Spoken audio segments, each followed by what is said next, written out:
Assalamualaikum warahmatullahi wabarakatuh, sahabat Joyo Santri Adventure.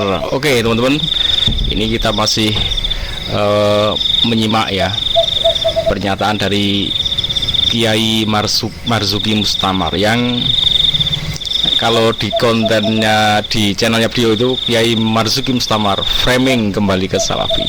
Oke, mungkin kalau saya simak dari kalimat kembali ke sunnah ya, kalimat itu terus seolah-olah itu menjadi kembali ke Salafi. Oke, sebelum ke sana, kembali ke sunnah itu sebenarnya menjadi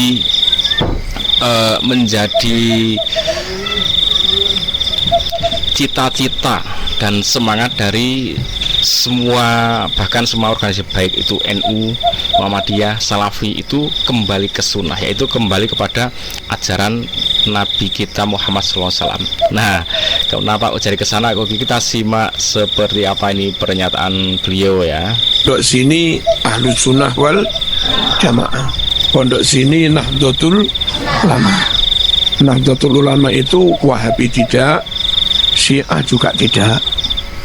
Nah, cuma kadang nggak enaknya orang yang di tengah ketika kita berlawanan dengan Wahabi, maka kita dituduh Syiah.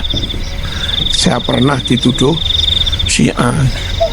Ketika kita ganti melawan Syiah, dituduh agak Wahabi.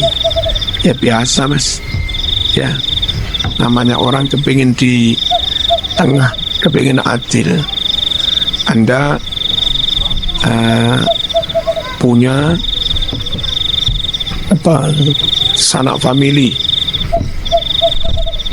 ada teman punya ibu pernah janda, punya orang tua pernah duda, lalu masing-masing nikah lagi.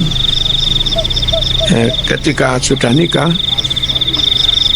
sampean dengan saudara-saudara yang sekandung ada, dengan saudara-saudara yang tunggal bapak tok juga ada, ya, dengan saudara yang tunggal seibu tok juga ada. Sungguh zaman harus memperlakukan sama. Saudara yang sebapak tok kau perlakukan sama dengan saudara yang seibu tok, ya. Cuma ketika sampean lagi berbaik-baik dengan saudara yang sebapak, saudara yang seibu mengkritik, ayo pilih kasih. Dan ketika Anda sedang berbaik-baik dengan saudara yang seibu, nanti sing saudara saya meri, ayo kon pilih kasih, ya.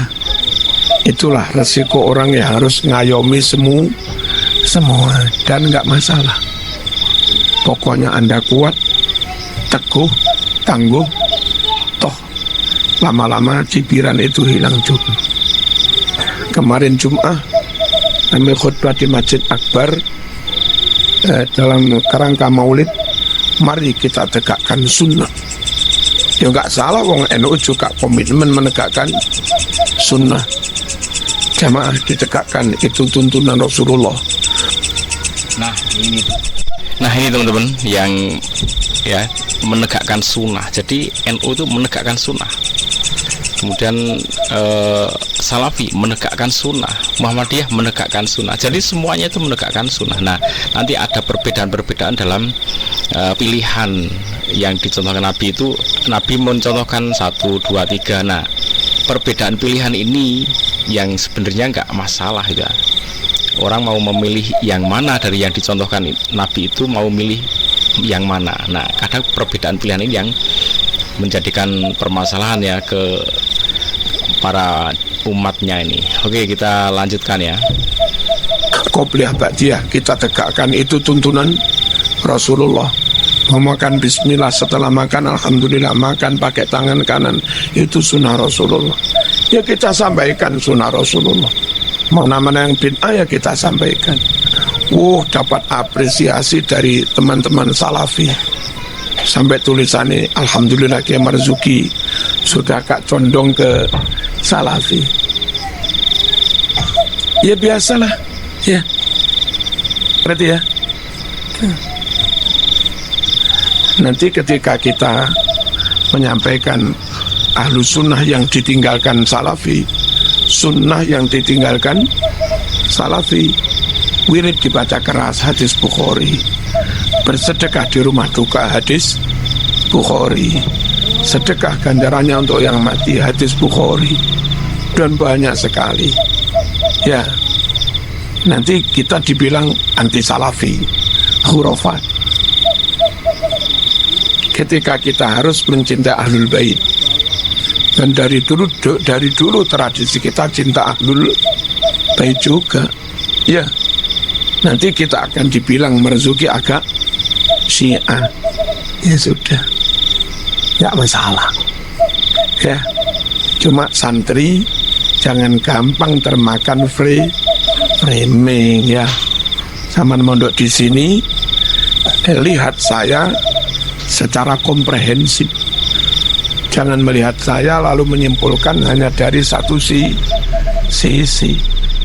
Yang ke rumah, kadang kayak tadi jamaah jauhlah ke rumah, ya kita sampaikan, beri masukan. Jamaah tabligh itu tempo hari LDII juga ke rumah, namanya tamu juga disambut baik semua, tapi kita tukar pikiran. PAN juga ke rumah, ya. Tempo hari orang-orang Muhammadiyah juga ke rumah, terus PKS juga ke rumah, ya. Nah kalau zaman mutus saya pas bersama Muhammadiyah, nanti di framing Marzuki rodok Muhammadiyah. Ketika Marzuki bareng ono tamu LDI, Anda foto Marzuki menjadi kan kacau zaman ini. Ya.